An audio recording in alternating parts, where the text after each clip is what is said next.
Halo 3 is, in my incredibly biased opinion, the greatest video game of all time. One of Halo 3's most memorable moments is visiting the Ark for the first time. It's like going to an even more desolate and strange and ancient Halo ring. I always thought it was so cool. We also get one of Halo's most badass lines of dialogue. Brute ships, staggered line. Shipmaster, they outnumber us 3-1. Then it is an even fight.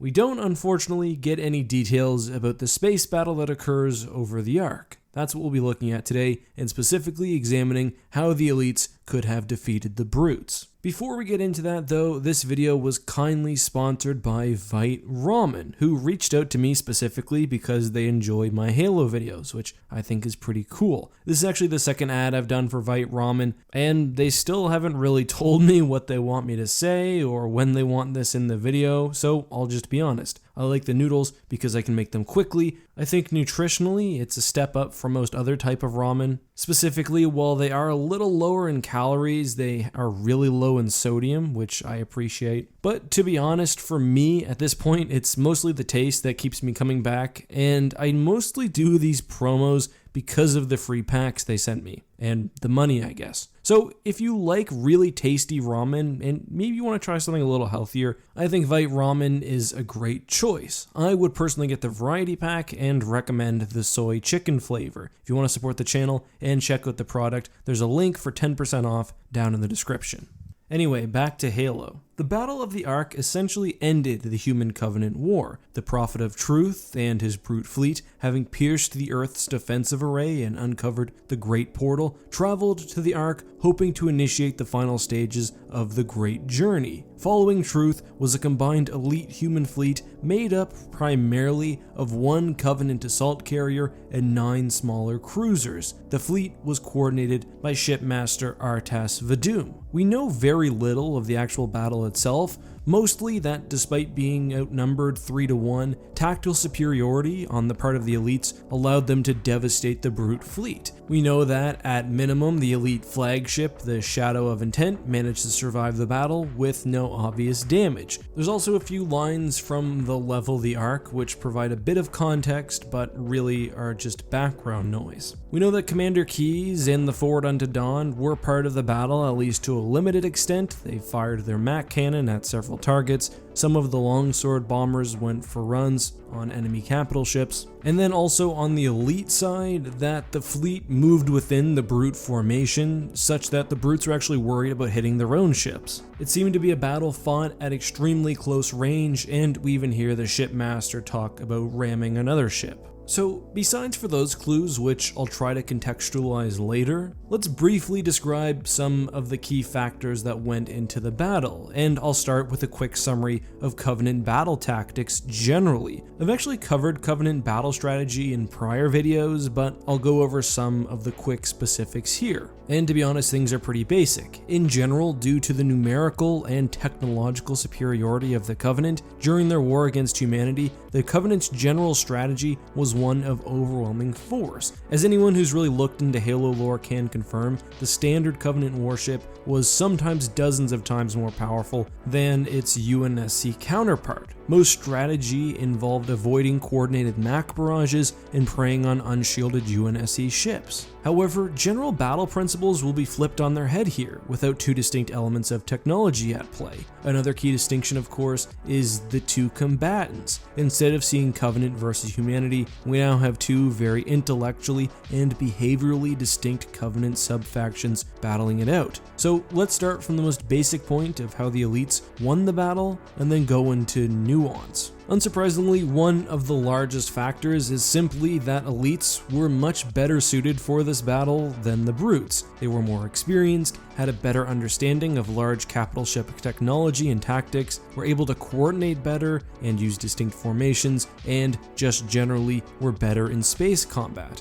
Although brutes had achieved spacefaring status even before joining the Covenant, they, well, nuked themselves back to the Stone Age. The elites, on the other hand, managed to, well, well not do that, which I think speaks positively to their at least behavioral capacity to fight in space in any sort of meaningful way. On a basic level, as I'm sure most of you understand, brutes are an incredibly aggressive and violent species, prone often to pure berserking rage. Elites too, especially when piloting starfighters, could also sometimes seek individual glory, paramount to anything else, however, not to the same degree as brutes. Let me elaborate. While elite society was based on status and hierarchy, brute society was even more so, and was less purely militaristic than elites. And if you're thinking, well, does that mean they're less violent? No, not really. More so that they functioned in less of a structured military society. Instead, brute society was pack-based, and as their species history shows, brutes were often incapable of large-scale cooperation. Elites as a whole, on the other hand, were incredibly intelligent and honorable, were very well suited for naval warfare, showing a capacity to not only work with other elites, but even other Covenant alien races. Framed in another way, brutes are such good warriors because of their ferocity and their incredible unmatched physiology. Of these two features, the latter will be no help in a space battle, while the former is a potential downside. But, as I said, you probably knew most of that, so let's look at how specifically the elites would have taken advantage of their better mentality and experience when facing off against the brutes. The biggest game changer in this battle, I think, besides for just general tactical know-how, is the way that elites will manage their capital ship shielding. There are two elements of shielding that are important here. First, as some background, Covenant shields were not only sturdy, but also fast recharging. Specific Covenant tactics were focused on multiple ships working together in tandem and utilizing complementary weapons. That's important because when a Covenant capital ship loses its shield, you need to be able to take advantage of that quickly. I think the elites will be more knowledgeable of this weakness and will be much better at coordinating multiple ships and different types of weapons. One common strategy would be to use something like energy projectors to do a lot of the damage against the shielding, or at least parts of the shield, while then coordinating second torpedo stripes before the defenses could be reset. Another meta aspect to this battle will be how each ship manages its weapons. Covenant capital ships actually have to open small parts of their shield to fire most weapons. This is something that I can see brutes being extremely careless about, especially if in any sort of aggressive or berserk rage, and something that the much more calculating elites will be able to take advantage of. Improperly managed shielding means that even a single CCS class cruiser could take down one of the larger carriers, because there's so much care involved in not overexposing your unshielded hull. It's more than that though, there's actually a lot of nuance to Covenant weaponry. For example, during Halo First Strike, in a quite memorable scene, we see Cortana explain that Covenant projectile technology is susceptible to magnetic interference, which can essentially cause not only ship-based guiding mechanisms to fail, but also a dissolution of the actual containment fields, essentially rendering the projectiles harmless. We know weapons like energy projectiles generate massive magnetic pulses, so perhaps something like that could be used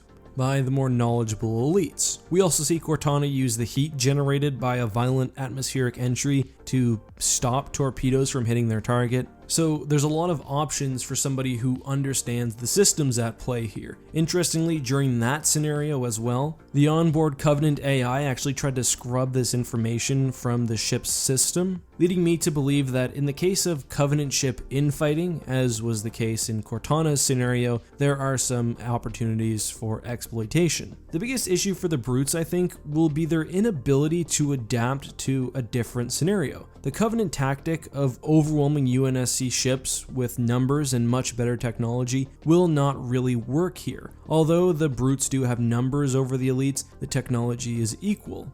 While elites will be much better capable of adapting to non-standard battle scenarios and different enemy tech. I also doubt that it's the real intelligent brutes even leading this fleet. The profits at this point most likely would have been on the Ark, as would most of the high-ranking brutes, preparing for the Great Journey. So this is not a great scenario for the brutes who are remaining in space. But let's look at specifics. How would the elites have won? So the brutes attack with a staggered line, but as we see in the cutscene, the battle almost immediately devolves into a complete mess, with brute CAS cruisers doing, well, I don't really know. The elite ships will most likely minimize brute number advantages by moving to the middle of the formation, where only some of the brute ships will be able to use their weapons without the threat of hitting their allies. I think Shipmaster Vadum will take advantage of brute psychology and probably take out a few of the large capital ships first, whether through, as I mentioned, something like critical shots fired and temporarily downed shields, or taking advantage of careless brute weapon firing. The brutes who are commanding the remaining ships are probably not the brightest, and if trained, ready only to fight humans. This will be a problem for them. Regardless, I think step 1 is taking out the carriers through sheer overwhelming firepower. I see something like Wolfpack tactics working here, with the shipmaster spending enough firepower to take one shield down, then the smaller ships basically outputting the hull damage in the form of missiles and whatnot. After that, brute psychology actually helps out here. The transmissions from the level of the Ark reveal that the brutes are being too aggressive with their smaller ships, and the shipmaster has lines basically saying that the enemy was foolish to go to his broadside, that he's gutted them, and as I mentioned on one occasion, that he rams them. So sort of to summarize, I guess, besides for the psychological and behavioral aspects that I discussed earlier, I think the key tactic used by the shipmaster probably would have been to get within the brute lines so that fewer ships can be effective, thus neutralizing the numerical advantage, then using both brute carelessness and coordinated weapon fire to take down the big ships, then setting the much more powerful CAS carrier and the remaining fleet on the remaining CCS classes of the brutes. I really think the main issue here is that the Prophet just totally discounted the importance of protecting the Ark from space. I mean, he's down on the construct within his dreadnought and basically sends a message out, but I don't think he was really concerned. Another aspect is that the UNSC forces and the Pelican dropships did seem to pull some of the fighters with them, and the remaining longswords, as well as the frigate itself while it remained in battle, probably did provide a little bit of extra help. But that's just my analysis. I'm curious to hear what you guys think. How did the elites win this battle? What did the brutes do wrong? And is it believable that a force 1/3 the size of its opponents could actually win? Let me know down in the comments. That's all I have for you guys though today. Until next time, have a great day, and may the force be with you.